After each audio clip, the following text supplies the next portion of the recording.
해방의 체험에 대한 말씀을 다시 나누도록 하겠습니다. 그리스도인의 생활이란 이처럼 자연스러운 생활이다.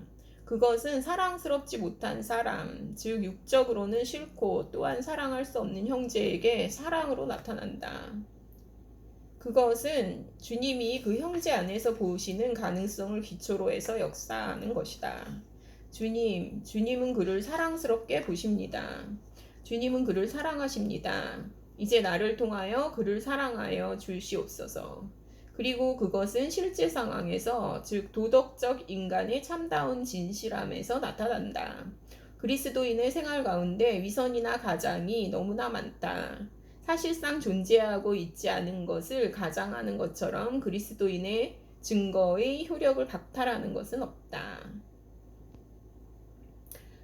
우리는 생명의 법을 의지할 때 가장은 현실로 바뀌게 될 것이다. 성령을 쫓아 행하라.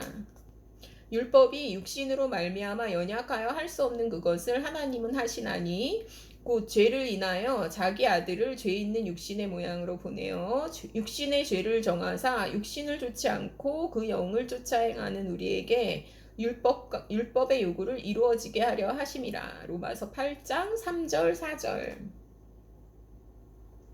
이 두 구절을 읽는 자는 여기에 두 가지 사실이 제시되어 있다는 것을 발견할 것이다. 그것은 첫째로 주 예수님께서 우리를 위해서 이루신 일이고, 둘째로는 성령님이 우리 안에서 이루실 일이다.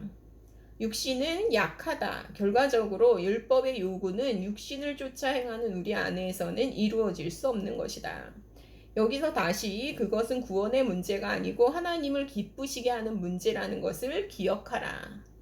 이것은 하나님을, 육신의 문제는요, 하나님이 이미 이루셨죠. 예수님이 이미 이루셨죠.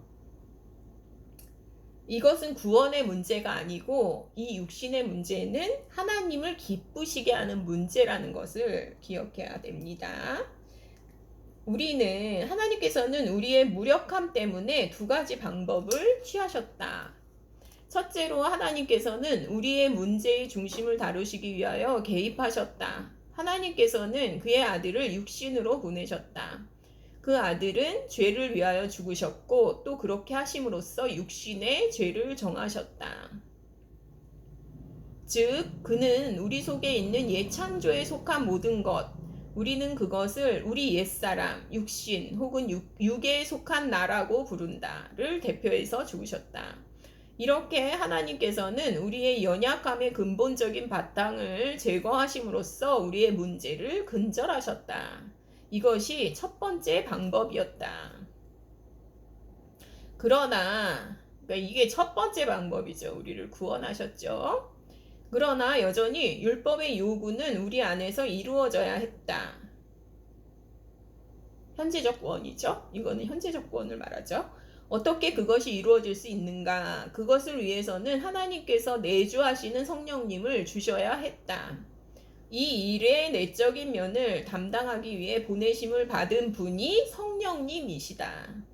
따라서 우리가 성령을 쫓아 행할 때 성령님은 그렇게 하실 수가 있다. 성령을 쫓아 행한다는 것은 무엇을 의미하는가? 그것은 두 가지를 의미한다. 첫째로 그것은 일이 아니라 행함이다. 하나님을 찬미하라. 내가 육신으로 하나님을 기쁘시게 하려고 노력하였을 때의 그 고통스럽고 열매 없는 노력들은 내 속에서 능력으로 역사하시는 이의 역사, 골로새서 1장 29절에 대한 복스럽고 평안한 신뢰로 바뀐다. 그래서 바울은 육신의 일을 성령의 열매와 대조시킨 것이다. 갈라디아서 5장 19절 22절. 둘째로 성령을 쫓아 행한다는 것은 복종을 의미하는 것이다. 육신을 쫓아 행한다는 것은 육신의 명령에 굴복하는 것을 의미한다. 그러니까 무엇을 쫓아 행한다라는 것은 복종을 의미하는 것이다. 그러니까 육신을 쫓아 행한다는 것은 육신의 명령에 복종하는 것이고요. 따라서 로마서 8장 5절 8절은 말씀은 육신을 쫓아 행하는 것이 나를 어디로 인도하는지를 밝히 가르쳐주고 있다. 그것은 나를 하나님과 원수가 되게 할 뿐이다. 성령을 쫓아 행하는 것은 성령에게 복종하는 것이다. 성령을 쫓아 행하는 사람이 할 수 없는 한 가지 일이 있는데 그것은 곧 주님으로부터 독립하는 것이다. 나는 성령님께 복종하지 않으면 안 된다. 나의 생활의 주도권은 성령님께 있지 않으면 안 된다. 내가 전적으로 성령님께 순종할 때 생명의 성령의 법이 완전하게 역사하고 율법의 요구, 내가 하나님을 기쁘시게 하기 위해 노력해 오던 모든 것, 율법의 요구가 이제는 나에 의해서가 아니라 내 안에서 이루어지고 있는 것을 발견하게 될 것이다. 무릇 하나님의 영으로 인도함을 받는 그들은 곧 하나님의 아들이라. 로마서 8장 14절.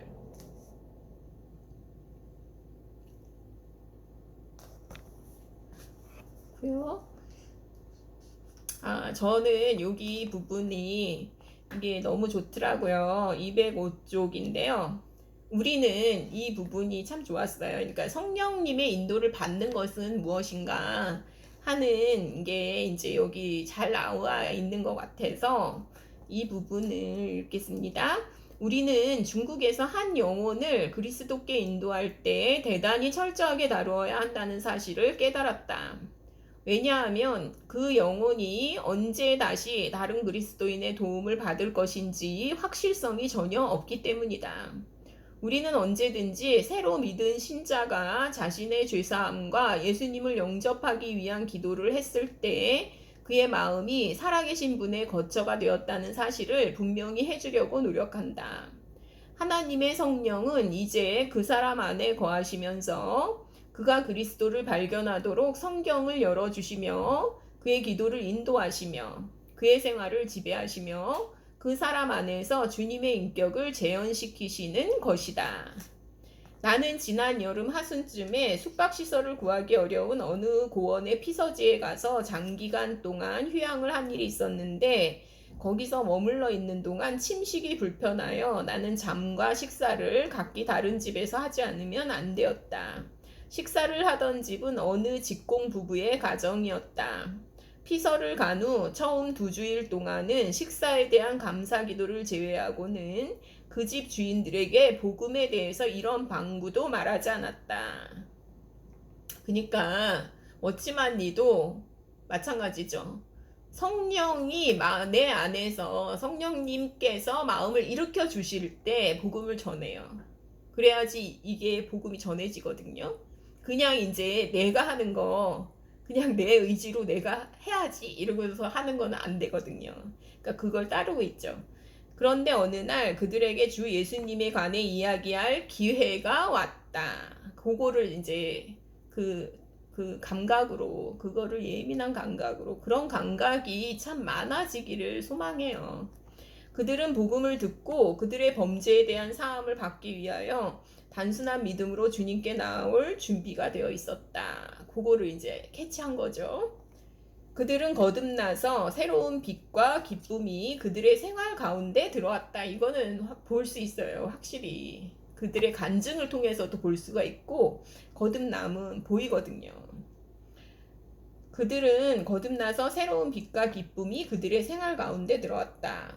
왜냐하면 그들의 회심은 참된 것이었기 때문이다. 증거를 받을 수 있죠. 이거는. 나는 그들에게 일어난 일들을 조심스럽게 가르쳐 주었다. 그러고는 날씨가 점점 추워지고 돌아갈 날이 되어 나는 상하이로 돌아왔다. 추운 겨울에 몇 달 동안 그 사람은 식사를 할 때마다 술을 마시는 습관이 있었다. 또한 그는 과음을 하는 일이 많았다. 내가 떠난 후에 추운 겨울이 돌아와서 술잔은 식탁에 다시 올라왔다. 그날 남편은 과거의 습관대로 식사에 대한 감사를 하려고 머리를 숙였다. 그러나 기도가 나오지 않았다. 한두 번 기도하려고 시도하다가 그는 자기 아내를 쳐다보며 무엇이 잘못되었소? 라고 물었다. 왜 오늘은 우리가 기도를 할 수 없을까? 성경을 가지고 와서 술 마시는 것에 대해 어떻게 기록되어 있는가를 찾아봅시다. 내가 그들에게 주고 온 성경이 한 권 있었다. 그러나 아내는 성경을 읽을 줄은 알고 있었지만 하나님 말씀에는 무지했다. 아내는 성경을 한 장 한 장 넘겨보았지만 그 주제에 대한 말씀은 찾을 수 없었다. 그들은 하나님의 말씀을 찾는 방법을 몰랐다. 그리고 하나님의 종을 만나 상담한다는 것도 불가능한 일이었다. 왜냐하면 나는 거리상 멀리 떨어져 있었고 그들이 나를 만나려면 수개월이나 기다려야 했기 때문이다. 그냥 마시세요 라고 아내는 말하였다. 네 형제님을 뵙는 대로 그 문제를 말씀드려 봅시다. 그러나 아직도 그 사람은 술에 대한 감사를 주님께 드릴 수가 없었다. 그 술을 치우시오 라고 그는 드디어 말하였다. 아내가 술잔을 치운 다음에 그들은 함께 식사에 대한 감사 기도를 하였다. 마침내 그 사람이 상하이를 방문하였을 때 나에게 그 이야기를 하였다. 그는 중국에서 흔히 사용하는 표현을 빌어 이렇게 말했다. 네 형제님, 내 안에 거하시며 다스리시는 분이 그 술을 마시지 못하게 하셨습니다. 대단히 잘하셨습니다. 언제나 내주하시며 다스리시는 분의 말씀만 들으십시오. 라고 나는 말하였다. 우리들 대부분은 그리스도가 우리의 생명이라는 것을 알고 있다. 우리는 하나님의 성령님이 우리 안에 거하시는 것을 믿는다. 그러나 이 사실은 우리의 행동에 별 영향을 주지 못한다. 문제는 우리가 성령님을 살아계신 인격으로 알고 있는가? 또 그를 우리 안에 내주하시며 우리를 다스리시는 분으로 알고 있는가 하는 것이다. 많은 이제 거듭난 그리스도인이라고 하더라도 내주하시는 성령님을 인격으로 이분을 우리 안에 내주하시며 우리를 다스리시는 분, 이런 분으로 알고 있는 사람들이 많지 않거든요. 그러니까 이제 신앙생활을 대부분 어떻게 하냐면은 뭐 누구가 이제 정해주는 그 법이죠. 그러니까 우리 밖에 있는 거는 다 율법이거든요. 우리 밖에 있는 거, 우리 밖에서 우리의 행동을 어떻게 하려고 하는 거는 우리의 이 외부의 법은 다 율법이라고 볼 수가 있거든요. 근데 이제 우리 속에서 진짜 일어나는 이 생명을 따라서 하는 게 이게 이제 성령의 법이거든요, 사실은. 그래서 이제 지금은 우리가 하기 때문에 하는 게 아니라, 해야만 하기 때문에 하는 게 아니라, 하고 싶은 것을 할 수 있는, 이게 바로 이제 내주하시는 성령을 따라서, 생명을 쫓아서 사는 그런 삶이라고 할 수가 있고요. 이 사람이 이제 기도가 안 되는데 이유를 몰랐거든요. 이건 누가 가르쳐 준 게 아니거든요. 이거는 이제 우리 속에 계시는 거듭난 후에 성령이 오시잖아요. 그러면은 이 내주하시는 성령님이 가르쳐 주시는 것을 따라서 산 그 사람이 술병을 놓고는 기도가 안 나왔던 거죠. 그러니까 그걸 치우니까 감사 기도가 나오더라. 그리고 이게 이제 술에 대해서 싫어하시는구나, 하나님이. 이 술을 마시는 것을 하나님이 싫어하시는구나를 알게 되는 거죠. 이게 이제 그리스도가 우리의 생명이라는 것을 알게 되는 그 이제 거듭난 사람들은 이게 되거든요. 그러니까 그거를 깨우쳐주는, 어찌만 네가 그 전도한 사람들에게 그것을 이제 그 사람들 스스로 깨우치게 되는 것을 보면서 성령님이 내주하십니다. 살고 계십니다. 우리는 그렇게 쫓아서 살면 됩니다. 라고 알려주고 있는 그런 부분입니다. 해방의 체험 두 번째입니다.